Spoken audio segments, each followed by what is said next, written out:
టాలీవుడ్ లో ఈ వీకెండ్ ముచ్చటగా 3 సినిమాలు రాబోతున్నాయి. శ్యామ్ సింగ్ రాయ్ అంటూ నాని, 83 అంటూ రణ్వీర్ సింగ్ ఈ వీక్ థియేటర్స్ లో కిక్కివ్వబోతున్నారు. వీటితో పాటు లో బడ్జెట్ మూవీ గూడు పుటాని కూడా ఈ వీక్ బాక్స్ ఆఫీస్ లో సందడి చేయబోతోంది. Natural star Nani, Bollywood star Ranveer Singh, Telugu comedian Saptagiri ఈ వీక్ థియేటర్స్ లో సందడి చేయబోతున్నారు.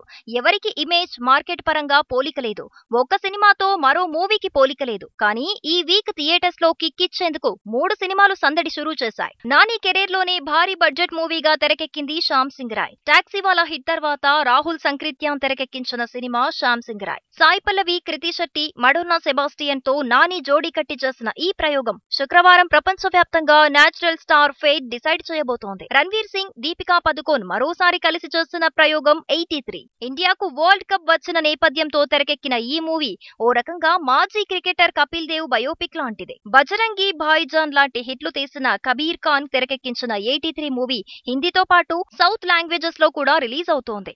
ప్రివ్యూకి వస్తున్న రివ్యూస్ తో మరింత హైప్ క్రియేట్ అయింది. సప్తగిరి హీరోగా తెరకెక్కిన గూడు పుటాని ఈ శనివారం రాబోతోంది. థియేటర్స్ లో సందడి చేయబోతోంది.